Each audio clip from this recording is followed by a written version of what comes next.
Okay, so what we got here. Whoops.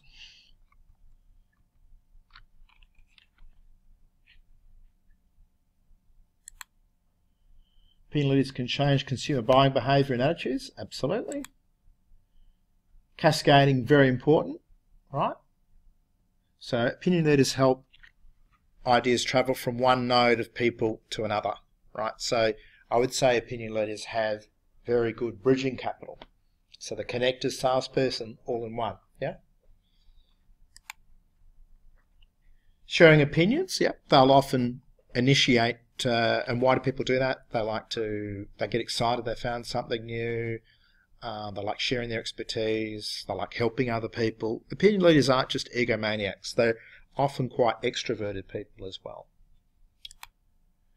Social media influencers, respective niches, yep.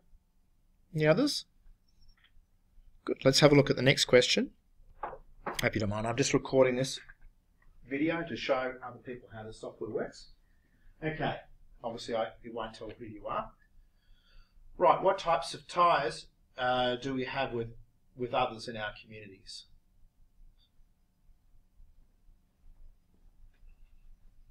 Remember, I think there were 3 that we talked about.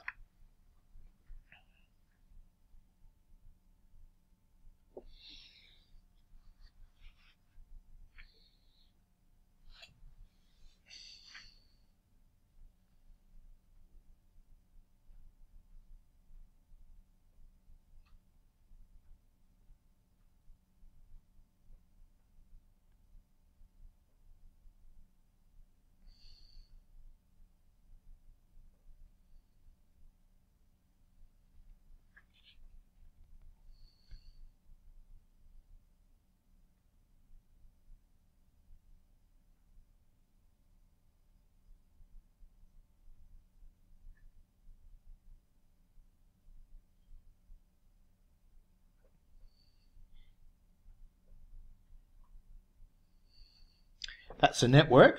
The tie is strong, weak, latent. They're the 3. Memory. Yep. But some of those, that's shown in some of those. So your regular ties, so your strong ties are almost a regular network, if you like. Your weak ties is small world and to a certain extent random. Then of course you've got your latent ties, people you used to know or have an associate with. So people I used to work with, for example. Yep, weak connections, latent connections. Very good. They're all important, by the way. Okay. Sorry, what was latent again?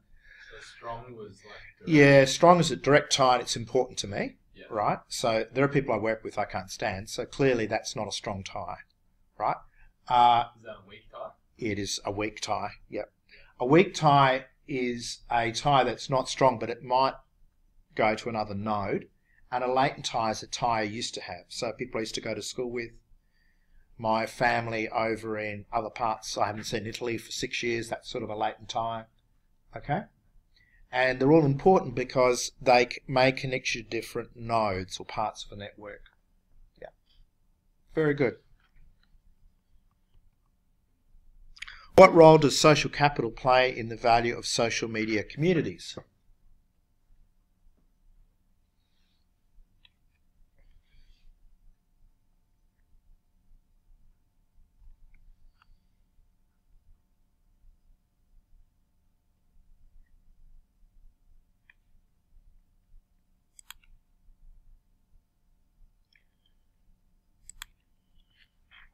No one's voted yet.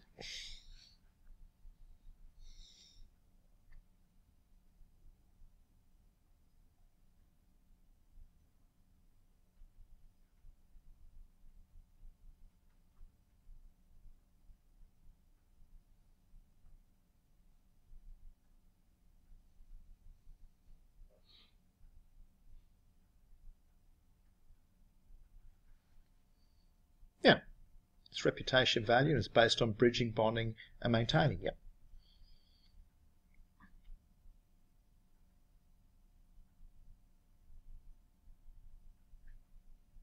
Yep.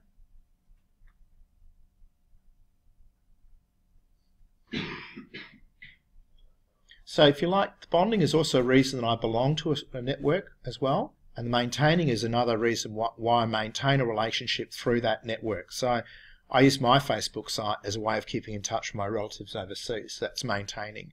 It's also bonding between my wife and I, even though we live in the same house, because she posts stories of interest to me and likewise to her. And of course then there's a bridging aspect. Yep. Absolutely. It's how influences occur, why you accept influences. It's what you're valuing out of that relationship, out of that community. Yep. Very good. So which social capital? Here's a chance for you to vote. There isn't a right or wrong answer here, but here I'm just interested to see which you think are the most important forms of social capital. Is it bridging, bonding, maintaining, or are all important?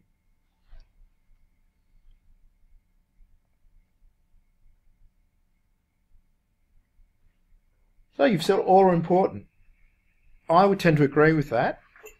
If I was to make a choice, if you were to make a choice across the three, which do you think would most be the most important? Maintaining. Yeah.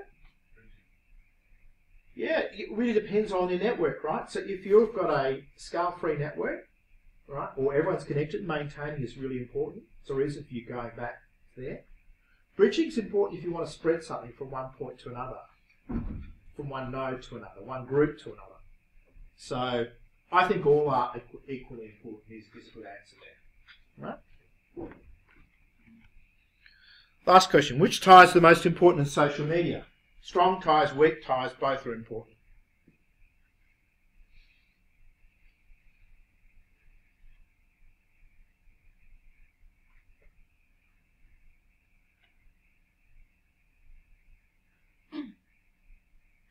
So, three of you said both are important, and there's probably an element in that. Who said that strong ties are most important? I did. Is that, are we talking about like for an individual or for, is that? In social media, right? So from your point of view as a marketer or as somebody who's trying to influence an issue or communicate. I read the question wrong. That's okay. No. Again, think about the network and what you're trying to do. Strong ties are important. Strong ties are influence networks. So the strong ties I showed you there with those people around the board, you would have seen there were various people there who had very strong ties who are on that board, right? That's a very important tie, right? It's an influence network. Weak ties, you've said, none of you said are important. Interestingly, there's research done in sociology by a guy called Gabrieletta back in the 1960s who suggested weak ties were really important because it's a way of you accessing another network. So he gives the example that most people, when they went to find a job in a city, it wasn't your strong ties, it was your weak ties. People who are friends with friends who often get you the job because they're connected to another node.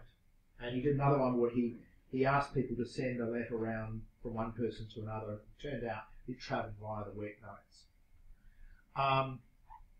Although I think both are important is a reasonable argument as well. But it depends on what you're trying to do here. Okay? If I'm trying to build up social capital, bonding and maintaining, these strong ties and the amount I have are important. If I'm trying to transmit messages, the suggested weak ties are important. Okay? From one node to another. An indirect network, such as a small world network or a scale-free network, the weak ties become more important. Okay? But you've got to consider both. Okay. I think that's all I've got today.